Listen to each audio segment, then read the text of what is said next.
Bonjour, alors aujourd'hui je reviens vous voir pour vous faire un bilan de mon projet Je touche le fond. Donc c'est l'équivalent des projets Paths as Shadows en anglais, parce que je connais pas grand monde qui le fait en français, mais en anglais c'est quelque chose qui est assez à la mode dans la communauté des petites youtubeuses qui veulent essayer de terminer leurs produits.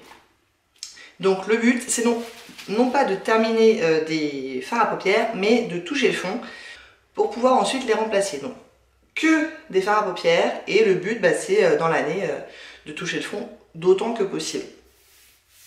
Je l'avais déjà fait, non pas en 2020 mais en 2019, j'avais touché le fond sur 5 teintes dans l'année, c'était pas terrible, mais c'était pas très étonnant non plus puisque je suis quand même quelqu'un qui se maquille avec parcimonie, dans le sens pas tellement que j'en ai pas beaucoup, mais je gâche pas en tout cas. Donc les chutes qu'il peut y avoir de fard à paupières, je les remets dans le truc plutôt que de les éparpiller ailleurs, etc., etc. Bref, ça va pas très vite. Mais j'ai quand même décidé de le refaire cette année. Et ça commençait plutôt bien. Puisque la dernière fois que je vous en ai parlé, c'était mon premier bilan après l'introduction. Et j'avais déjà touché le fond sur 2 teintes. Et donc là, c'est notre 3e vidéo, 2e bilan. On est fin mars, ça fait à peu près pile poil un mois que je vous ai posté la vidéo précédente. Et on va voir comment je m'en suis sortie. Donc à chaque fois que j'utilise une ombre, je le marque pour savoir combien de fois je les ai utilisées en touche. Je trouve ça intéressant de savoir combien de fois je les ai utilisées avant de toucher le fond. Le truc que je fais pas encore mais que je devrais peut-être commencer à faire, c'est de changer de couleur pour voir entre 2 vidéos, pour voir non seulement combien de fois j'ai utilisé la teinte en tout, mais aussi combien de fois j'ai utilisé la teinte entre 2 vidéos. Je vais essayer de faire ça à partir de maintenant. Alors, on commence avec la première teinte de ma liste. C'est un Singles. C'est le Shima Shima de Make Up Geek, qui a un énorme creux. Je l'ai utilisé en tout 29 fois, mais quasiment exclusivement en coin interne. C'est vrai que j'en prends pas beaucoup à chaque fois. Là aujourd'hui je l'ai sur toute la paupière, parce que j'aimerais bien toucher le fond bientôt quand même. J'ai quand même l'impression que c'est imminent, je sais pas ce que vous en pensez. Le creux est vraiment pas mal.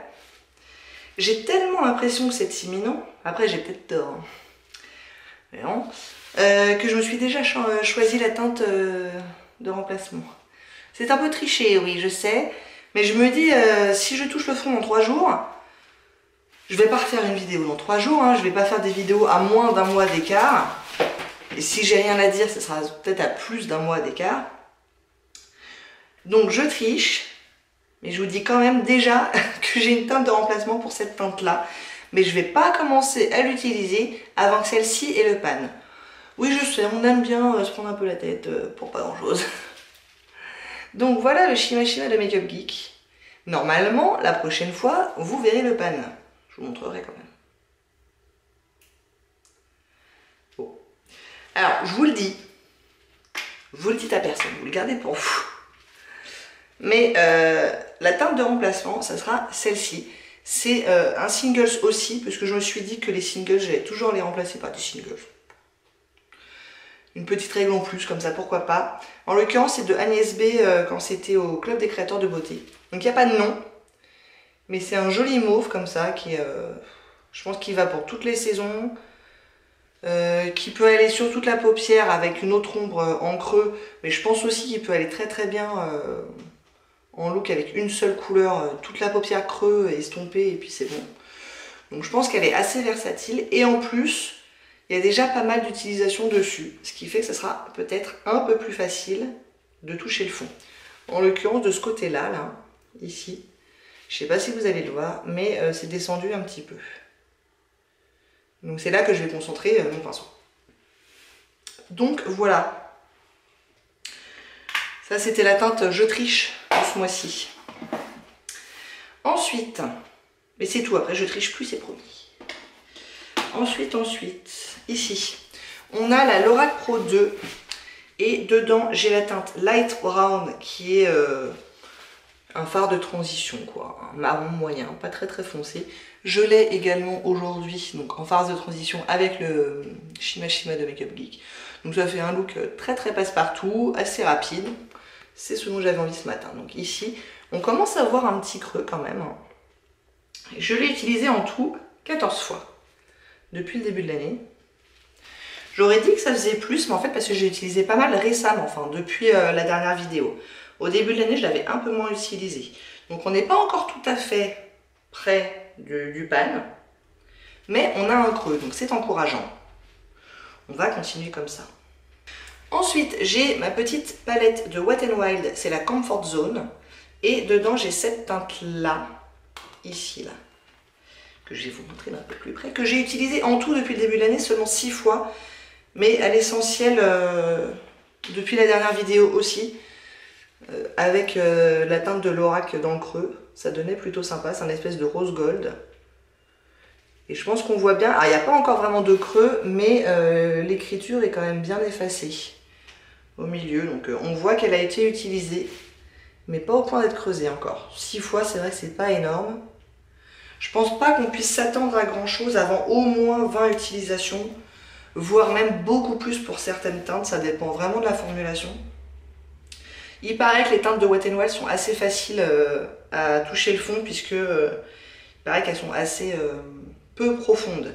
Très étalées, donc assez grandes au visuel, mais en fait peu profondes. Donc on verra bien. Ça c'est sympa pour le printemps, donc je suis pas inquiète, je vais m'en servir pas mal ensemble. Ensuite, celle-là aussi elle est présente depuis le début de l'année, je l'avais plus utilisée entre les 2 premières vidéos et je crois... Je l'ai peut-être utilisée une fois depuis un mois, mais pas beaucoup plus. C'est dans la palette Vice 4 d'Urban Decay. Et c'est la teinte Robbery qui est... Ah, reste ouvert. Ah, bon, attendez, je vais faire autrement. On va enlever le pinceau. Tenir. Voilà, ici.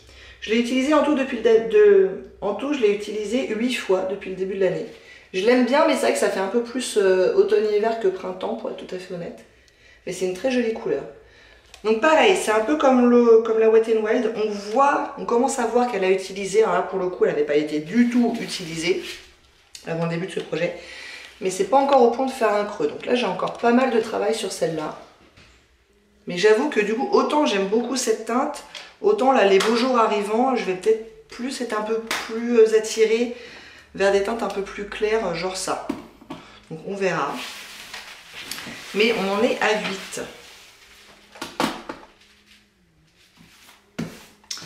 Ensuite, j'ai la palette Carli Bybel et BH Cosmetics que j'avais introduit la dernière fois, donc il n'y a pas très longtemps, il y a juste un mois il me semble. Je ne l'ai utilisée que 2 fois pour l'instant.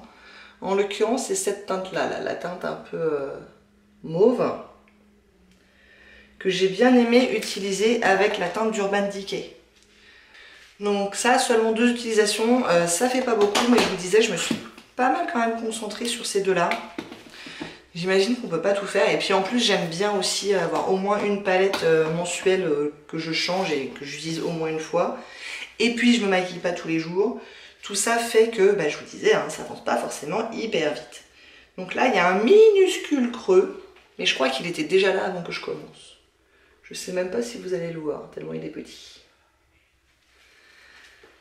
Donc voilà, 2 fois, mais c'est une jolie teinte, donc pas de regret, ça va venir.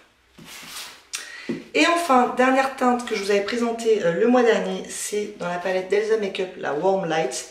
Et c'était la teinte beige mat qui s'appelle Skin, qui avait déjà un creux.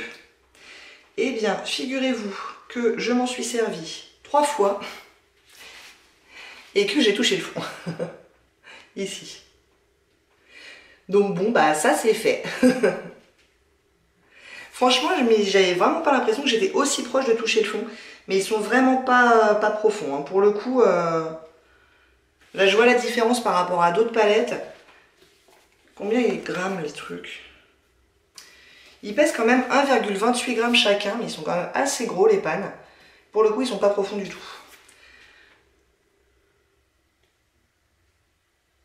Donc c'est pas du tout impossible que cette palette elle revienne dans le courant de l'année. Maintenant que je sais que c'est relativement facile de toucher le fond. Peut-être bien. Et que en plus je l'aime bien, hein. Elle est très très jolie. Donc voilà, donc celle-ci elle est à remplacer, mais elle a été à remplacer finalement il y a un petit moment déjà. Et j'ai pas attendu pour la remplacer. J'ai choisi tout de suite un remplaçant et j'ai commencé tout de suite à m'en servir. Et j'ai décidé, je vous l'avais déjà dit la dernière fois, que je veux en permanence une teinte beige mat. Parce que moi je m'en sers pour sous le sourcil jusqu'au creux là pour nettoyer un peu le dessous de sourcil, mais aussi pour faciliter l'estompage de ce que je vais mettre dans le creux. Donc je m'en sers systématiquement, donc je veux une teinte comme ça systématiquement dans le projet. Donc à chaque fois que je touche le fond sur l'une, je la remplace par une teinte un peu équivalente. Du coup j'ai cherché dans ma collection des beiges mat, laissez-moi vous dire qu'il y en a quelques-uns, j'ai un peu de réserve. Et je me suis arrêtée sur la Moderne Renaissance de Anastasia Beverly Hills. Avec la teinte Tempera, qui est la première teinte ici. Ce en quoi j'ai fait une légère erreur, parce que je pensais qu'elle était mate, mais en fait elle ne l'est pas tout à fait. Elle est légèrement satinée, je ne sais même pas si vous allez le voir là, elle paraît plutôt mate. Elle est légèrement satinée, moi je préfère des mates pour ce que j'en fais. Bon, c'est pas très grave. Je m'en suis servi 9 fois déjà. Elle était quasiment neuve et là quand même on voit qu'elle a été utilisée et qu'il commence à y avoir un creux. Les teintes d'Anastasia Beverly Hills n'étant vraiment pas très grosses, à savoir je crois c'est 0,7 g chacun, un truc comme ça. Ouais c'est ça, 0,7 g. Il est possible que j'ai touché le fond la prochaine vidéo. On verra. Là le creux n'est pas encore très gros. Hein. Je peux dire il y a encore un petit peu de travail dessus. Mais c'est pas impossible. Et du coup, vu que le Make-up Geek, là, le Shima Shima que j'utilise en coin interne est bientôt fini, bah, quand elle sera finie, j'utiliserai ça aussi en coin interne. Parce que pour le coup, comme c'est légèrement irisé, je pense que ça devrait aller. Ce qui fera que ça partira peut-être un peu plus vite. Et oui, je sais déjà ce que je prendrai à la place de celui-là. Parce que je me suis déjà posé la question. Donc voilà, on en est officiellement à 3 teintes où j'ai touché le fond depuis le début de l'année. On est fin mars, ça fait donc 3 mois. On est sur une moyenne de 1 teinte par mois. Ce qui arriverait à 12 à la fin de l'année, ça serait un peu inespéré, je pense, par rapport à 5 il y a 2 ans. Là, pour l'instant, franchement, j'ai eu du bol. Avec celle-là en particulier. Mais en plus, j'ai choisi pour l'instant des teintes qui étaient assez faciles, qui avaient déjà des creux, etc.